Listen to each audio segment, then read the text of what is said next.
um juiz federal dos Estados Unidos deu ao governo Trump, né, Priscila Asbeck, até hoje, para que eles expliquem, até hoje, as deportações em massa de venezuelanos, em uma medida da Casa Branca que desafiava uma outra determinação da Justiça. Eles estão usando um instrumento jurídico previsto na Constituição e alegam que os grupos deportados são de uma gangue de criminosos, gangue que estava em guerra com os Estados Unidos.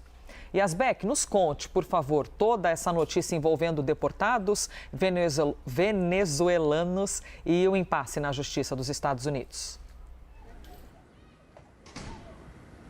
Oi, Elisa, bom dia a você, a todos que nos acompanham. Esse juiz federal, então, deu um prazo até o meio-dia aqui do horário local, 1 hora do horário de Brasília, para que o governo Trump forneça mais detalhes sobre esses 3 aviões que partiram dos Estados Unidos para El Salvador com esses venezuelanos que foram deportados e que, segundo o governo Trump, fazem parte dessa organização que é uma organização da prisão Trem de Aragua e que, segundo Donald Trump, está em guerra com os Estados Unidos. Então, no sábado, só recapitulando, para quem não acompanhou as notícias ao longo do final de semana, a Casa Branca publicou um memorando invocando a Lei de Inimigos Estrangeiros de 1798, portanto, uma lei de mais de 200 anos, para declarar que a gangue estava conduzindo uma guerra irregular contra os Estados Unidos. E essa lei permite que o governo americano deporte estrangeiros sem passar pelos devidos processos legais. No domingo mesmo, Donald Trump foi questionado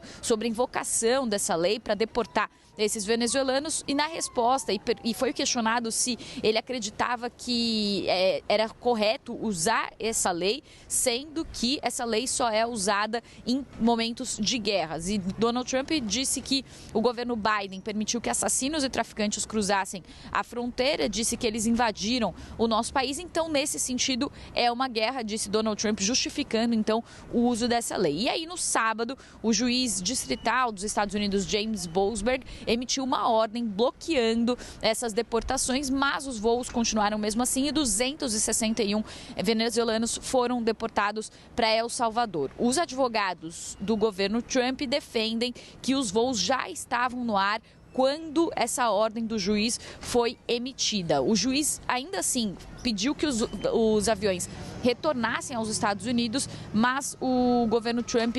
disse que essa ordem não estava formalizada por escrito e os aviões ainda assim pousaram, então, em El Salvador. Ontem houve uma audiência em que os advogados de Donald Trump foram pressionados por esse juiz federal a dar mais detalhes sobre esses horários dos voos. Inclusive, o juiz perguntou por que vocês estão aparecendo hoje sem respostas. E de acordo com os cronogramas que foram feitos por alguns jornais, eles inclusive pela agência de notícias Reuters, a ordem do juiz foi emitida entre 6h45 da noite, 6h48 da noite,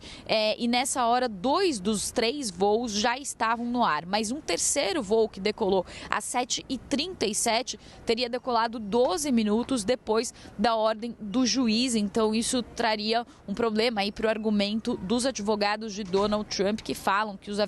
os 3 aviões já estavam no ar quando essa ordem foi emitida. Ainda assim, existem outros questionamentos, o questionamento, por exemplo, de por que Donald Trump não tentou recorrer nos processos legais a essa ordem que foi emitida pelo juiz e porque ainda assim esses aviões partiram dos Estados Unidos ou não retornaram, e muitos analistas jurídicos dizem que o governo Trump está desafiando esse juiz federal e criando inclusive uma crise constitucional aqui nos Estados Unidos. Essa crise constitucional, inclusive, já foi invocada em outros momentos, quando Donald Trump, inclusive, insinuou que não respeitaria algumas ordens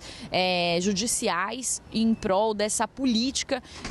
de fim da imigração ilegal aqui nos Estados Unidos. Então, agora é aguardado esse prazo para que os advogados de Donald Trump forneçam mais detalhes sobre esse voo. Elisa.